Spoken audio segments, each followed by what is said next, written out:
Hello everyone, स्वागत है आप सभी के पसंदीदा यूट्यूब चैनल रहा एजुकेशन में। 69,000 भर्ती अपडेट में सबसे महत्वपूर्ण बात यह है कि अभी तक आप नियुक्ति के लेकर काफ़ी ज़्यादा परेशान थे, जिद्दोजहद कर रहे थे, धरना प्रदर्शन, फिर परीक्षाओं को लेने के बाद काफ़ी ज़्यादा कोर्ट कचहरी के बाद तो आपकी नियुक्ति संभावित हुई, काउंसलिंग प्रक्रिया संपादित हो गया, आप शिक्षक बन गए।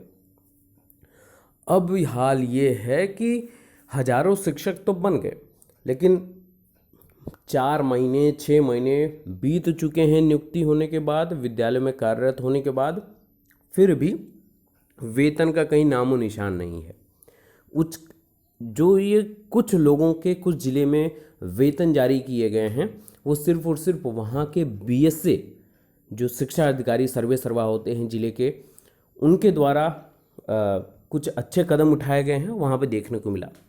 लेकिन हजारों शिक्षकों के वेतन में देरी होने का कारण सिर्फ और सिर्फ बीएसए की गलतियों का खामियाजा शिक्षकों को भुगतना पड़ रहा है। डॉक्यूमेंट ऑनलाइन अवेलेबल है, लेकिन सत्यापन ऑफलाइन किया जा रहा है, क्यों? ये सबसे बड़ा प्रश्न है और न्यूज़पेपर से इस चीज़ को ऑथेंटिकेट करूँगा। चलिए वीडियो शुरू करते हैं। ये स्पष्ट है न्यूज़पेपर में, यहाँ पर एकदम स्पष्ट आप देखेंगे कि बीएसए की गलती से हजारों शिक्षकों की तनख्वाह रुकी है। प्राइमरी स्कूलों में रिजल्ट ऑनलाइन, लेकिन सत्यापन ऑफलाइन क्यों हो रहा है, ये सबसे बड़ा प्रश्न है। और कहीं ना कहीं ऑफलाइन सत्यापन के अंतर्गत भ्रष्टाचार को बढ़ावा देने का सबसे बड़ा प्रश्न चिन्ह उठा हुआ है। इसको बहुत अच्छे समझिएगा। 69,000 शिक्षक भर्ती में 69,000 पोस्ट के सापेक्ष लगभग 2 चरणों को मिला दिया जाए, 31,000 और 36,000, तो लगभग 64,000 के आसपास शिक्षक जो हैं वो 2 चरणों में उनका आप कह सकते हैं कि पदभार ग्रहण हुआ है। 30% शिक्षकों को ही अब तक वेतन दिया गया है। अब सोचिए, इस 64% का 30% ही 64,000 का, माफ़ करिएगा, 64,000 का सिर्फ और सिर्फ 30% ही शिक्षकों को वेतन दिया गया है। अब आप समझ लीजिए कि कितना होगा ये 30%, है ना। 6400 गुणे 3 कर दीजिए, क्षेत्रीय 18, लगभग 20,000 के आसपास, है ना। लगभग 20,000 के आसपास ये आंकड़ा है, और हैं टोटल 64,000, है ना। अब रिजल्ट ऑनलाइन मौजूद है, लेकिन बीएसए जो शिक्षा अधिकारी हैं वो सत्यापन के लिए ऑफलाइन जो उनका तरीका अपना रहे हैं। और सबसे इम्पोर्टेंट बात है कि नौजवान जो प्राइमरी स्कूलों में नवनियुक्त हैं, वो 60 से 70% शिक्षकों का वेतन रुक गया है। बीटीसी, टीईटी, यूपी बोर्ड समेत कई ऐसे उनके रिजल्ट हैं, डिग्री हैं, जिन वेबसाइट पर अवेलेबल हैं, लेकिन जिलों के जो बीएसए साहब हैं ना, उनके द्वारा जो ये सत्यापन है वो डाक के माध्यम से, यानी कि ऑफलाइन हो रहा है। अब 69,000 शिक्षक हैं, 69,000 पदें, माफ़ करिएगा, और 64,000 दोनों पदों को मिलाकर अभी थर्ड काउंसलिंग बची है, लगभग 6,000 के आसपास पद हैं, है ना। तो अब उनका कब तक होगा, क्या नहीं होगा, अभी इस पर कोई बातचीत नहीं हुई है। इनका वेतन जल्द करने के लिए शैक्षिक प्रमाण पत्रों के सत्यापन की प्रक्रिया अभी तक कई जिलों में तो 31,000 और 36,000 दोनों के वेतन लग गए हैं, है ना। लेकिन कई कई ऐसे ज़िले हैं, जैसे एक मैं एग्जांपल दूं, वाराणसी का, है ना, हमारा आसपास का बहुत फेमस ज़िला है, बहुत हाई मेरिटोरियस कैंडिडेट वहाँ सेलेक्ट हुए हैं। टोटल सीट है गिनी चुनी 230, है ना, 500 सीट भी नहीं है। टोटल नंबर ऑफ सीट हैं 230। यहाँ पर 230 लोगों का वेतन तो मुझे लगता है कि निर्गत होने में बहुत ज़्यादा समय नहीं लगना चाहिए था, लेकिन इतनी ज़्यादा प्रॉब्लम है यहाँ पे कि 230 शिक्षकों के वेतन निर्गत होने में अभी तक न 31,000 वालों को वेतन मिला है, 6 माह पूर्ण होने वाले हैं, है ना, लगभग 4 माह के ऊपर का सिलसिला हो चुका है, और 31,000 36,000 का भी वहीं आंकड़ा चल रहा है। तो ये पेरोल के माध्यम से होगा क्या नहीं होगा, वो अलग मैटर है।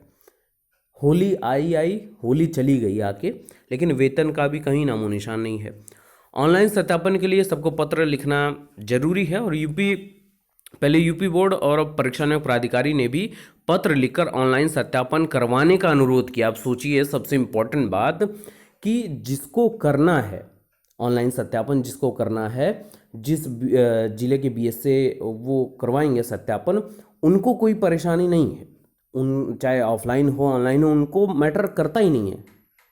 मैटर उनको करता है जिनके रिजल्ट्स हैं, है ना, वो संस्थाएं अनुरोध कर रही हैं कि प्लीज़ आप ऑनलाइन वेरीफाई करिए, और बीएसए साहब हैं कि वो अपने हिसाब से चलेंगे, ऑफलाइन मोड के जरिए चलेंगे। वहाँ पे बाबुओं की अपनी हिसाब से चलेगी, कमीशन चलेगा, भ्रष्टाचारिता बढ़ेगी।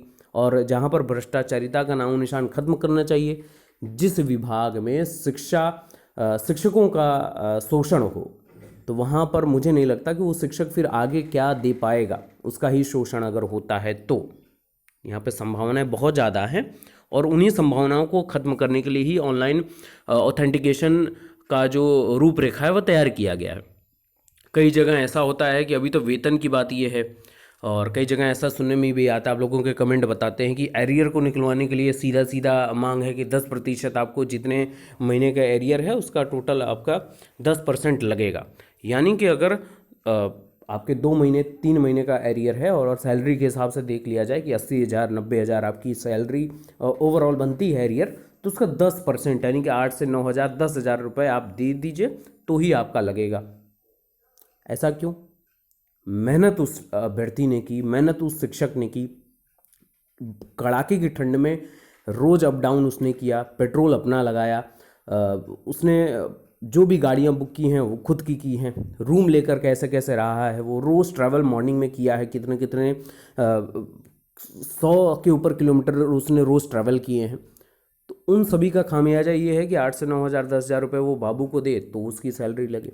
तो भ्रष्टाचारिता को बढ़ावा देने का जो ये उलूल जुलूल का फरमान है ना, उस पर रोक लगनी चाहिए, पहली बात। दूसरी इंपॉर्टेंट बात, ऊपर शीर्ष पर बैठे अधिकारी पूरी कोशिश कर रहे हैं, लेकिन दीमक जब खा चुकी है निचली जहाँ से कार्यपालिका, अगर मैं कहूँ कि जहाँ से कार्रवाई होती है वहाँ पर, तो इन दीमकों को खुरीदने की ज़रूरत है ना, और आवाज़ उठाने की आवश्यकता है।